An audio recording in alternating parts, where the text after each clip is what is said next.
Vasudevaya Narayanam Namaskritya Naram Chavanarottamam Devim Saraswatim Vyasam Tato Jayam Udirayet Nasta Praishvabhadreshu Nityam Bhagavata Sevaya Bhagavati Uttama Shloke Bhaktir Bhavati Nastiki. Reading this morning from chapter 4 of the third canto, texts number 4 through 11. Anyone remember the name of this chapter? Don't read it. Just making sure you're paying attention. That's right. Vidura approaches Maitreya. There we go. All right. So let's see. Let's start on the ladies' side, men's side, back and forth, and starting with text 4. The Lord is the vanquisher of the distresses of one who is surrendered unto him. Thus he who desired to destroy his family told me previously to go to Badrik Ashram. Yet, in spite of my knowing his desire to destroy the dynasty, O Arindam Vidura, I followed him because it was impossible for me to bear separation from the lotus feet of the Master. Thus following, I saw our patron and master, Lord Sri Krishna, sitting alone and deeply thinking, taking shelter on the bank of the river Saraswati, although he is the shelter of the goddess of fortune. Lord's body is blackish, but is eternal, full of bliss and knowledge, and very, very beautiful. His eyes are always peaceful, and they are reddish like the rising morning sun. I could immediately recognize him as the Supreme Personality of Godhead by his 4 hands, different symbolic representations, and yellow silk garments. Who is speaking here?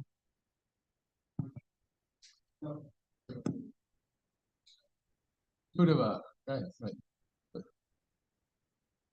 Uddhava is now just bowing out.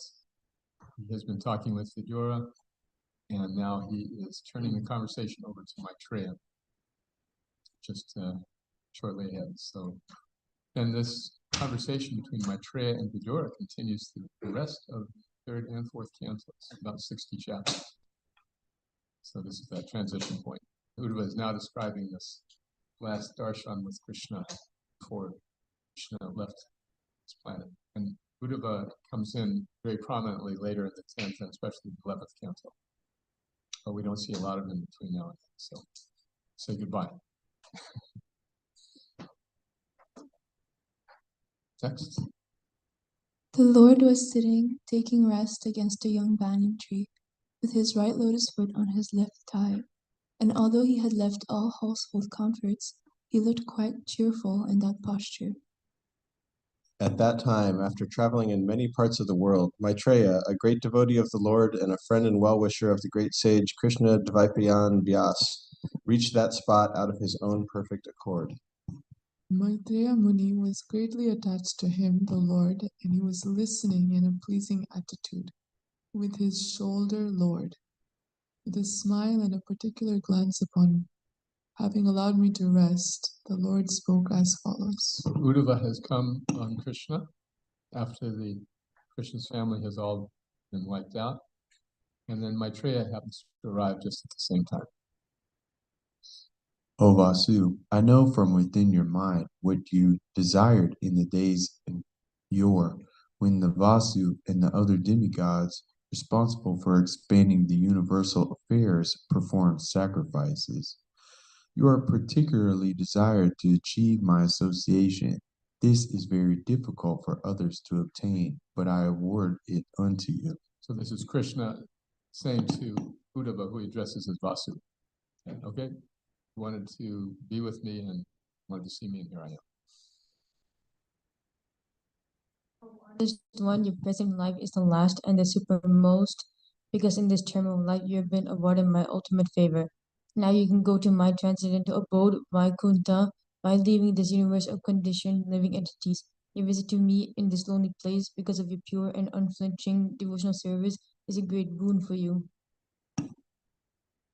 O Urava, in the lotus millennium, in the days of yore, at the beginning of the creation, I spoke unto Brahma, who is situated on the lotus that grows out of my navel, about my transcendental glories, which the great sages describe as Srimad Bhagavatam.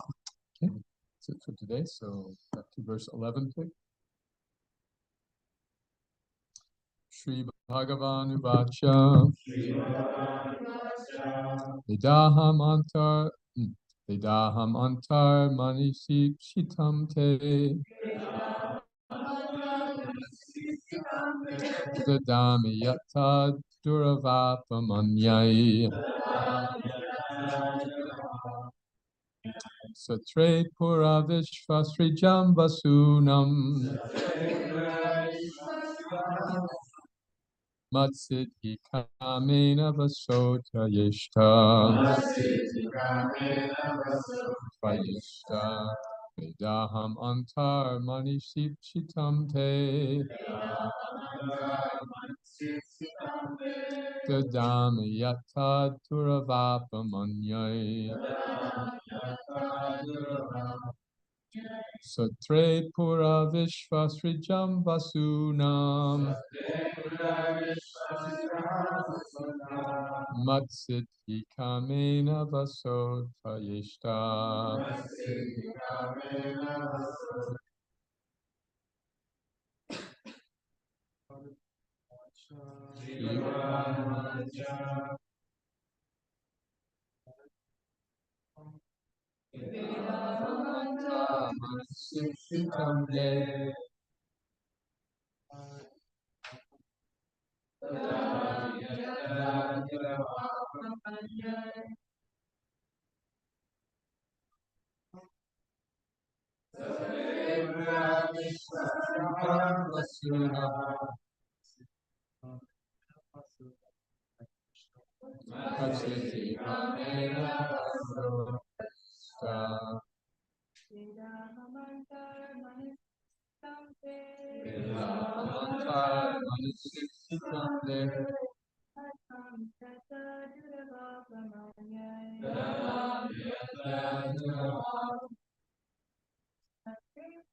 Shri Bhagavan Uvacha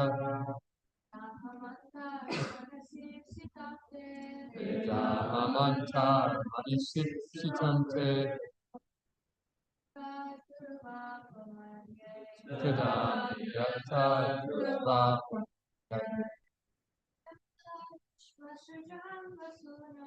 Satre Pura Vishvasridam Vasunam Matsiddhi Kamena Tvasotayishta Shri Bhagavan Uvacha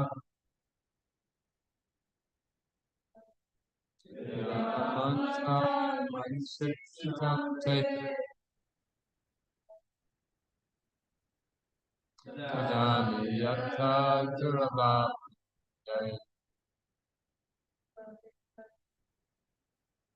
Satre Pura Vishvasridam Vasunam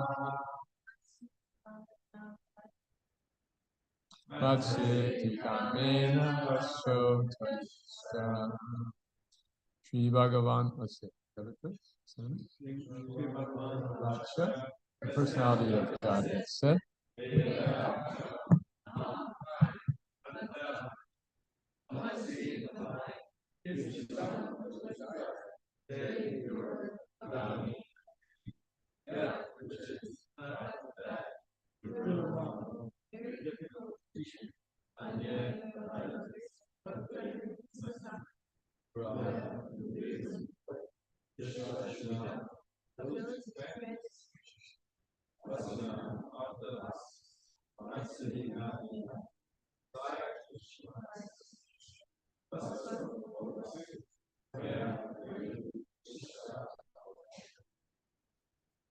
Translation together.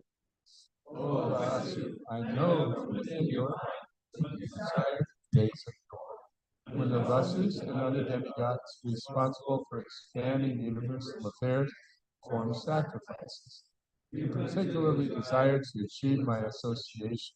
This is very difficult for others to obtain, but I award it to you. Who would like to read the purport? Yes. Okay.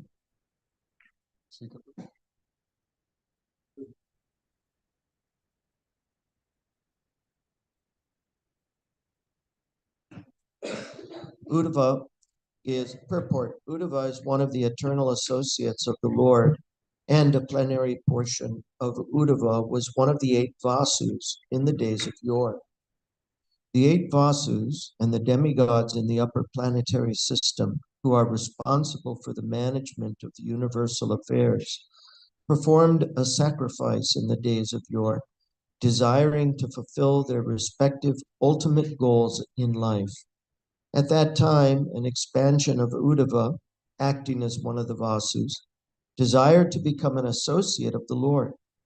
The Lord knew this because he is present in the heart of every living entity as Paramatma, the superconsciousness. In everyone's heart, there is the representation of the superconsciousness, who gives memory to the partial consciousness of every living entity. The living entity as partial consciousness forgets incidents of his past life, but the superconsciousness reminds him how to act in terms of his past cultivation of knowledge. Bhagavad Gita confirms this fact in various ways. Ye yata mam prapadyante tam stataiva pyajamaham. 4:1. Sarvasya chaham pridi sanivishto matasmitir jnanam apohanam cha.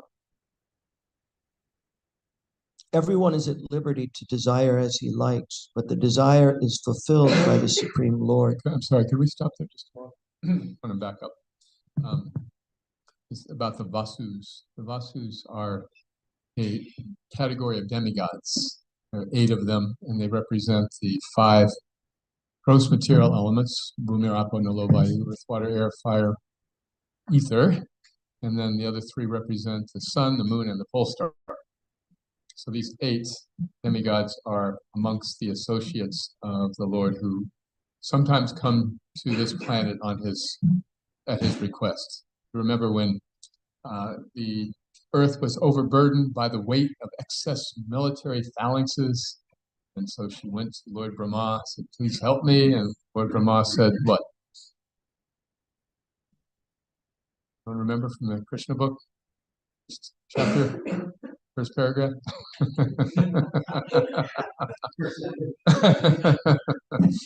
Who did what? He said that he would go inquire from the Lord. Yes, let's go see Lord Vishnu. And so then Lord Vishnu said, "Don't worry, all the demigods will come. I will, Krishna will come, and all the demigods will go ahead of him to take birth." These various families. So Uddhava was at one time one of these Vasus. Vasu means shiny. Shiny. Right? Vasudeva means one who is possessor of brilliance. So Uddhava had this previous life, and it's funny how it says days of yore, a very archaic statement, right? From the days of yore, and they're speaking 5,000 years ago about the days of yore.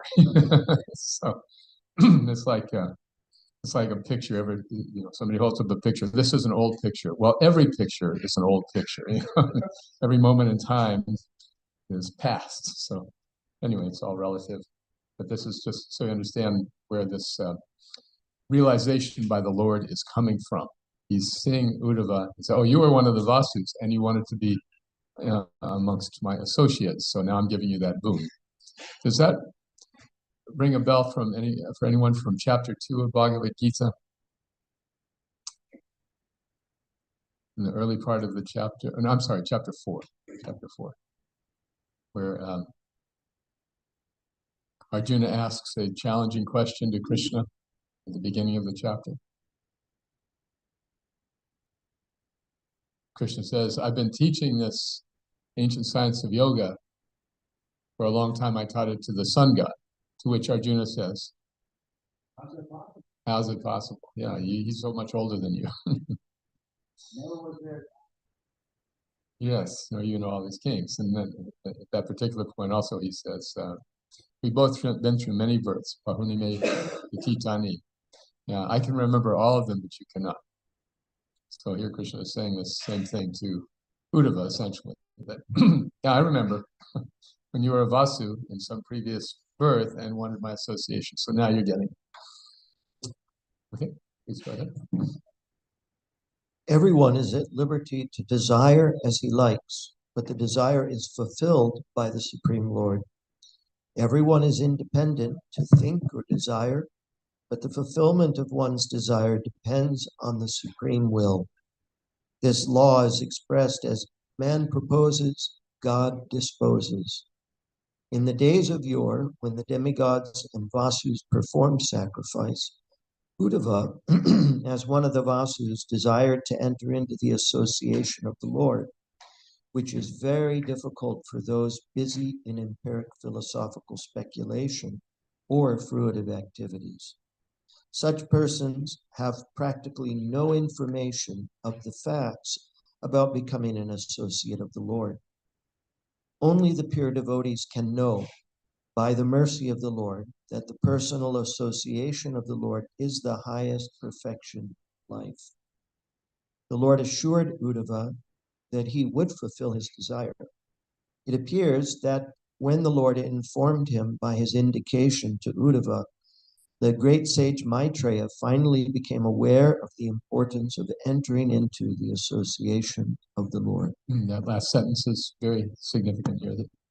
So Krishna is accomplishing many things by speaking to Uddhava in this way. He's saying, yes, you wanted to see me in some past life, so now I'm giving you this benediction. And indirectly, he's saying to Maitreya that you should really have this desire also.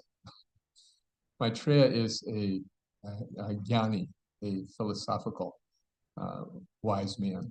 And although he has affinity for the Lord, he is not at the level of Uddhava in terms of his bhakti. So he is, in that respect, an inferior person for Vidura to inquire from. But because he's older, Uddhava is saying, you should talk to Maitreya. Just like today is a day in which we honor old presidents, right? So Shruti has asked me to give class. So yes, the old folks, you tolerate them, you give them a little credit, and pretty soon they'll be out of the way. But Uddhava is giving this respect to Maitreya out of etiquette, even though Maitreya is yet to develop that degree of desire to personally associate with Krishna.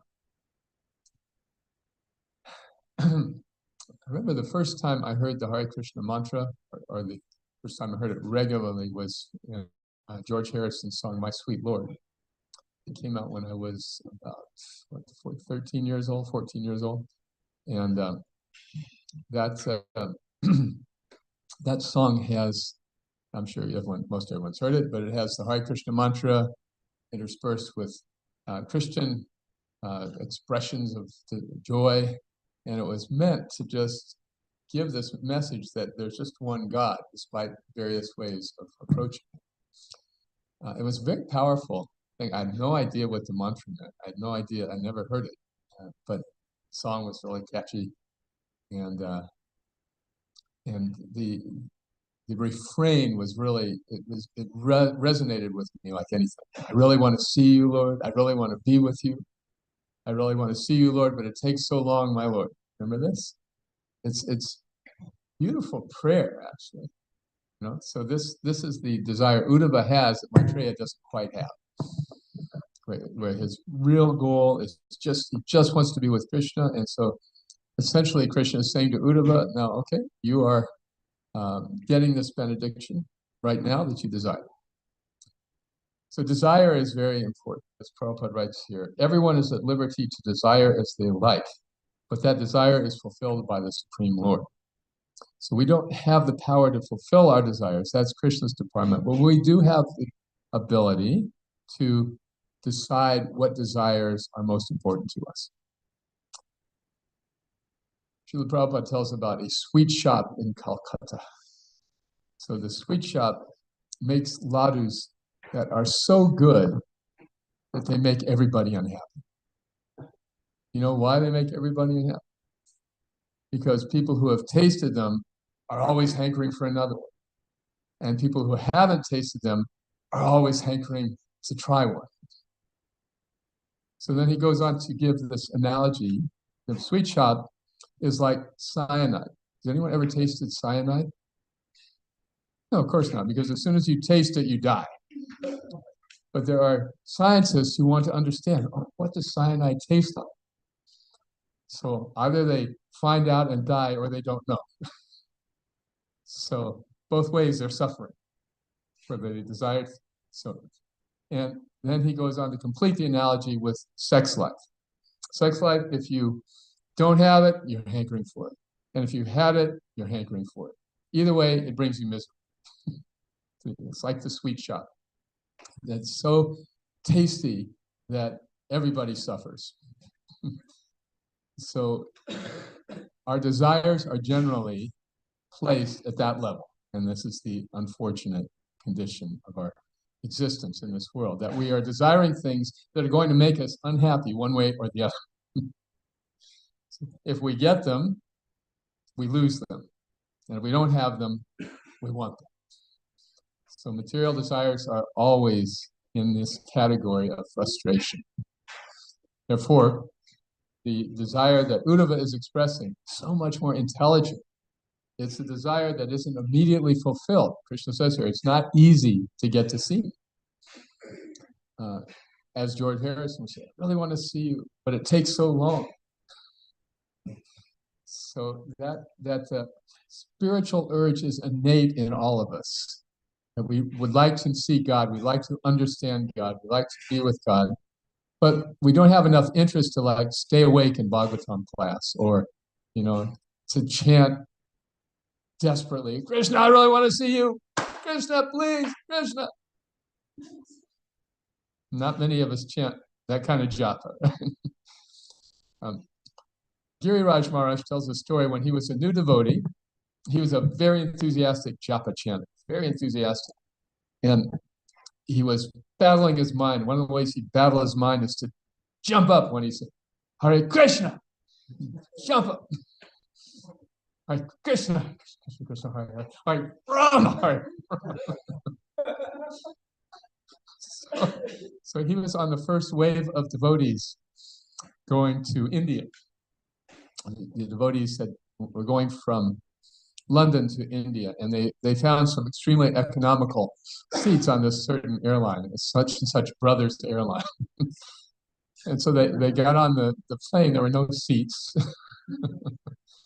There was some bucket in the back, and then there's a vat of water with a ladle. That was the refreshment. And there's a string running all the way back through from the cockpit to the tail, and Malati asked, "What is the string for?" Oh, that's how we turn the rudder.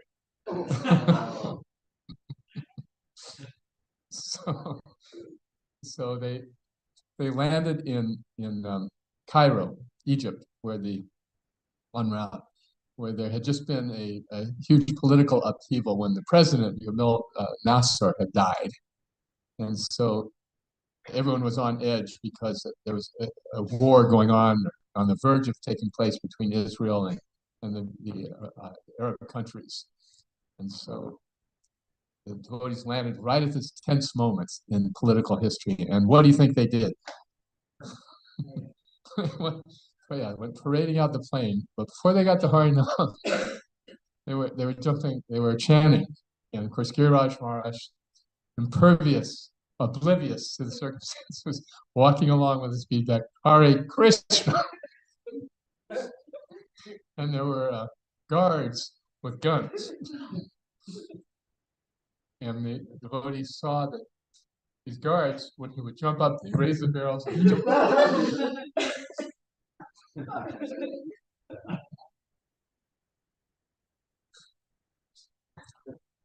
That's the kind of desire that we need.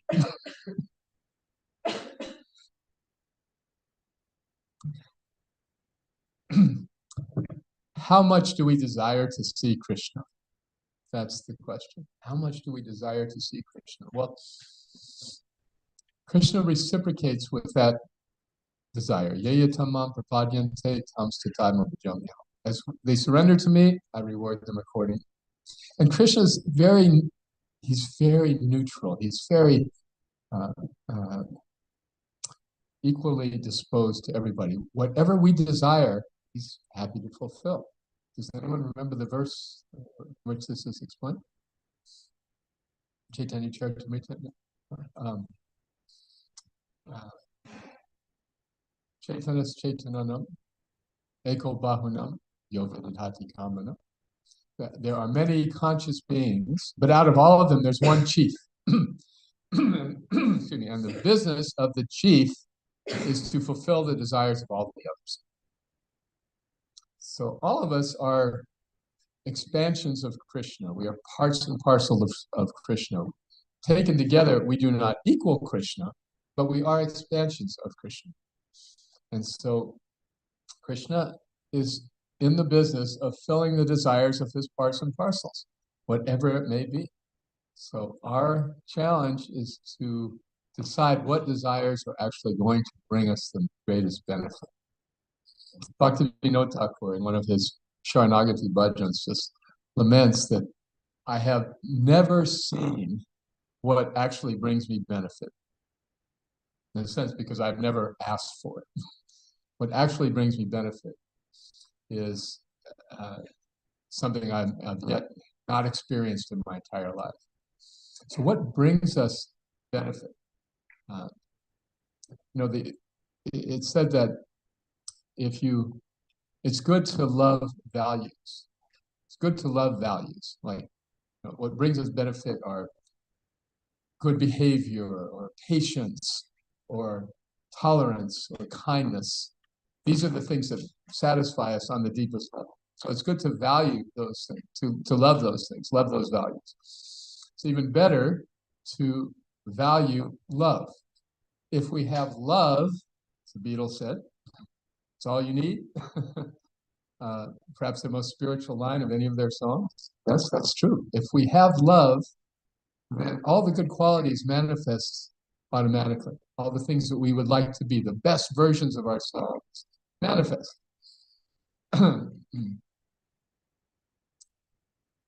Yasyasti bhaktir bhagavati kinchana, right? Sarvara gunas tatra samasate sara. When one loves Krishna, all the good qualities manifest. So that's the last part of this triumvirate statement. That it's good to love values, better to value love, but best is to love the source of all the values and love. So that investment of energy in loving Krishna brings us all the other things that we may desire, except material enjoyment. He may give us material enjoyment, he may not, that's up to him. But that's collateral, ancillary issues for a devotee. They're just secondary. What is really important to a devotee is that I really want to see Krishna. But because of long habit, that desire competes with other desires that we have. We have a wonderful guest speaker at the Krishna House Retreat in New Vrindavan, May 3rd, 4th, and 5th. He's going to do his famous skit about what's it called? Anyway, about the racetrack. Some of you may have seen it, some of you may not. Anyway, this desire competing with that desire. Remember that? Yadunath Prabhu. So anyway, if you haven't seen it, you'll see it in May. May the 4th be with us. Okay. So those desires are competing, and we are in this position of the passenger on the chariot of the body. The senses are the horses, the mind is the reins, the intelligence is the driver, and we are the passenger. Just as when you're in an Uber, you don't have a great deal of control over where the driver may go. Ostensibly, you do. You tell him where you wanted to go, you pay for that. But if the driver decides to go off in that direction, well, what are you going to do? Right? So the intelligence is trying to drive our chariots trying to get us to the point where we recognize nothing's going to make me happier than loving Krishna. But the senses are the engines, right? And the mind is just the reins, kind of the intermediary between the intelligence and the senses. So if the intelligence is a good driver, it's got control of the mind and the senses at the same time. That's the reason why we chant the names of Krishna, because Krishna and his names are non-different. It's not that Krishna is present in his name. Once a devotee said, Prabhupada, Krishna is present in his name. Prabhupada said, where in his name is Krishna? Point is, there is no difference between Krishna and his name. Nama Chintamani Krishna Chaitanya Svasa Vigraha.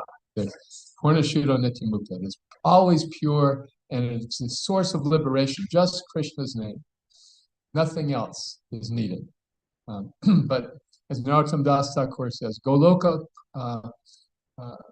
Premadhana Harinama Sankirtan. Yes, Golokara Premadhana. From the spiritual world, the name of Krishna has descended. But I have no rati, I have no taste for it. How unfortunate I am. Here's the best thing in the universe, and I have no interest in it. I have no interest in it. So he's lamenting on our behalf our pitiable condition. Here's the best thing in the universe, and we have no attraction for it. The name itself has the power to reconcile all of our material desires and put them in their place and bring us control of the mind and the senses. Rupa Goswami writes that that when I chant, I wish I had millions of tongues to chant. And when I hear the holy name, I wish I had millions of ears. And when the holy name dances in the courtyard of my heart, Chaita Prangami Sarvani Vijayate Sarvendriyanam Pratim, it conquers the activities of the mind. And thus, all the senses become inert. So when the mind is not contemplating the objects of the senses on and on and on, then the senses become peaceful.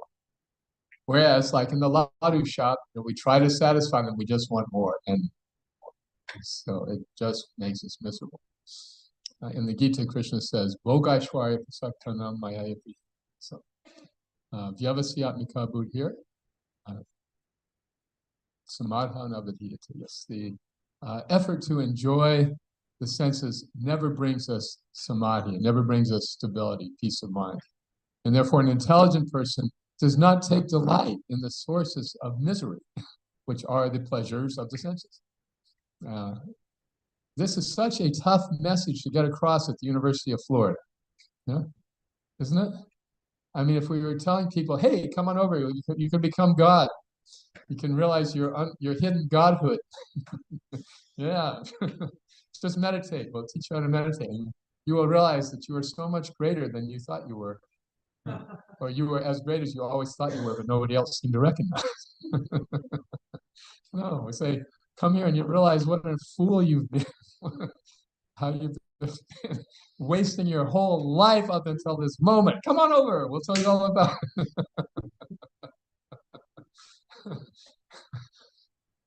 That's Chaitanya Mahaprabhu says it is a very unfortunate age, but in the age of Kali, the redeeming quality is that those who have a little intelligence can very easily approach Krishna.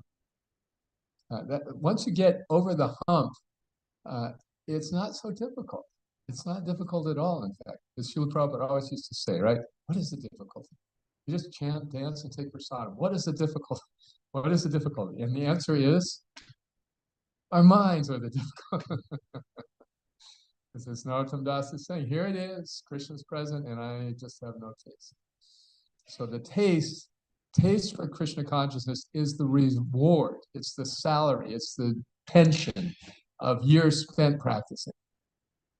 There's no shortcut unless you are just like a Nitya Siddha like Uddhava, who's coming from a place of great elevation. There's no shortcut. It's a lifelong adventure and a lifelong endeavor. And the beautiful thing in Krishna consciousness is that it keeps getting better because the taste gradually keeps increasing, little bit. Whereas in the material world, If you say, I'm not going to bother with it, I'm just going to enjoy my senses, well, then the taste always gets worn out. Right? Why is it, like, for example, that every week there's a new Billboard Top 100 or whatever, right?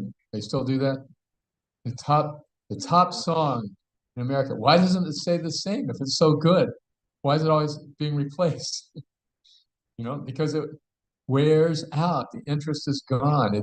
It gets, after a while, it's like, right? So that's the quality of material enjoyment, and thus, nateshu ramate buddha. Intelligent people don't waste their time with it. Actually, sources of misery, like getting disappointed over and over again. I thought I was going to enjoy it, and it didn't work. But the next time, it'll surely work. But the next time, it will surely work. Oh, I'm just trying to enjoy my senses in the wrong way. If I just do it this way, it will surely work. Yeah. And so it goes on, and there's no end to it. This power of desire. This is Vedic psychology. We have the independent power to desire, not to fulfill the desire, just to have the desire, to nurture the desire, to cherish and build and cultivate the desire. So Uddhava is an example of somebody whose desire is already perfected, just wants to be with Krishna.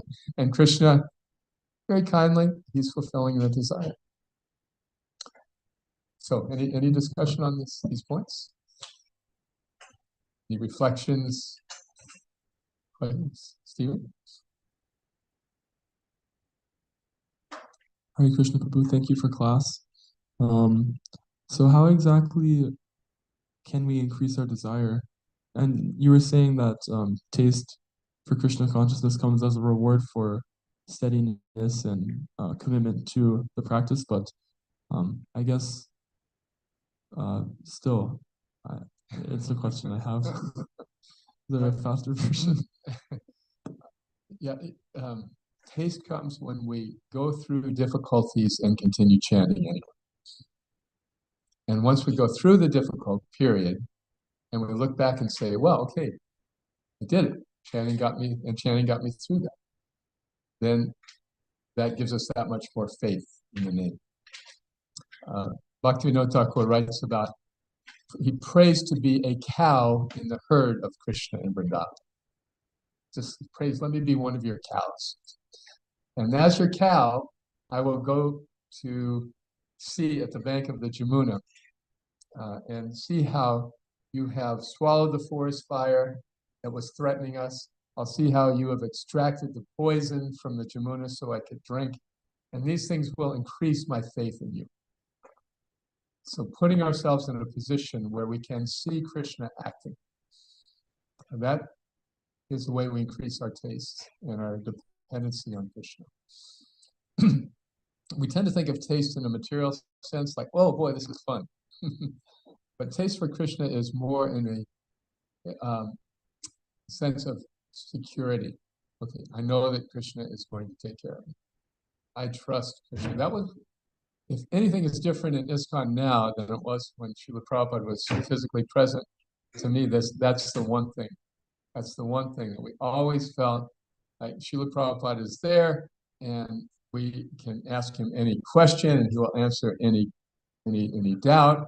And so we were like little kids, little toddlers holding on to Daddy's hand, and we had that security. And I think that's why it was so powerful in those days, because that sense of security permeated. Wow, I can really take shelter. None of us can equal that sense that you're qualified. None of us can compare. Did that to someone else? Okay.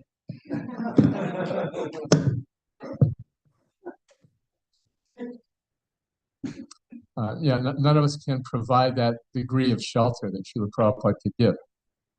And that's our challenge, to do our best to fill in that gap. So that's how taste manifests. Like, I have no problem. We had no problem. When Prabhupada was here, we had no problem. We read Prabhupada's letters, and they're always encouraging and supportive, but the letters that he got were full of problems. To the point where at one point he said, they write me letters, they think I am problem pod. But he would always answer, just depending on Krishna, encouraging the devotees to go forward. It doesn't matter if nobody comes to your program. If you hold it, it was a success. Once a devotee wrote him with a complicated legal question about distributing books at the Chicago airport, and he wrote back, my advice is that you depend on Krishna. And later he told them, change the name from O'Hare Airport to Ohari Krishna Airport. One disciple went in and asked the manager to do that. Anyway, so spiritual taste is a different thing. That's my point. It's much more sedate, and yet it's much more profound. It's much more laid back, and yet at the same time, it's much more satisfying. Okay. All right. Any other? Yes, Rasika Prabhu. Two thoughts that are really a single one, and that is we see by hearing. And one of the things that we can do to have Prabhupada's association is by hearing his purports.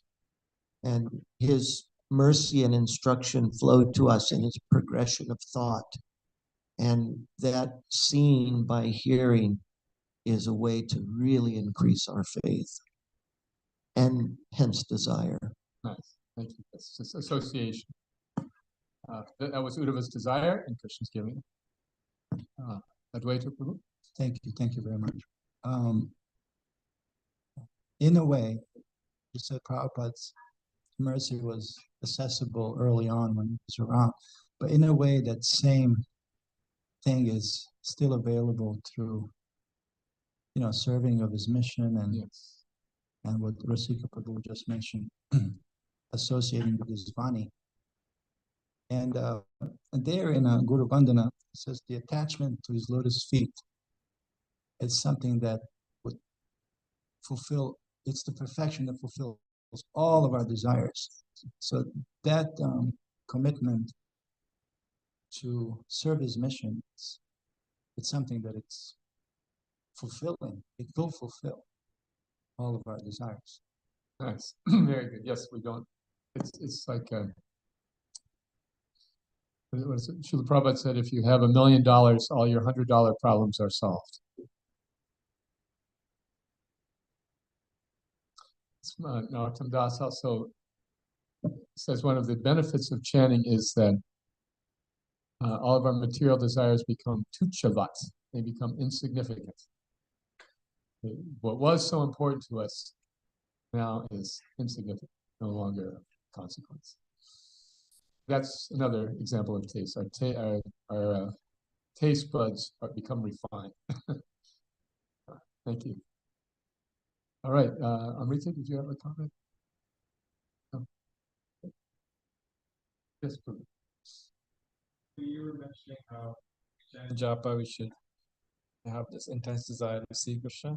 And I was thinking about what about intense desire to serve Krishna? Are they equivalent, or seeing Krishna higher?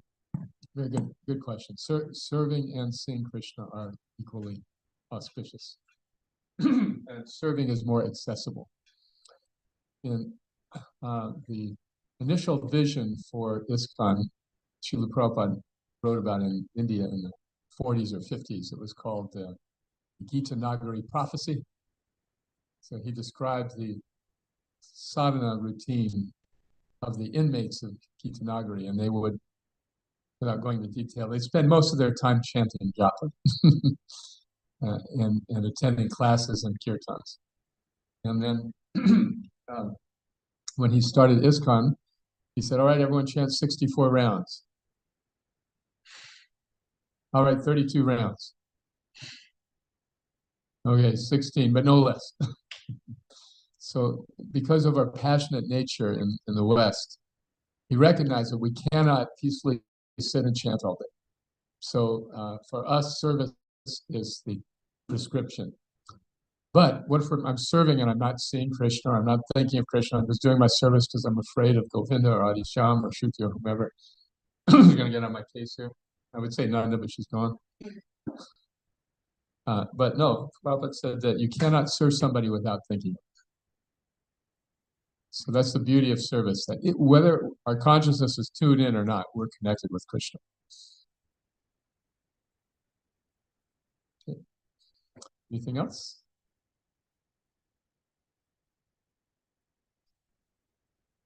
Okay. All right, we'll stop there. Thank you so much. Srila Prabhupada ki jai. Srimad Bhagavatam ki jai.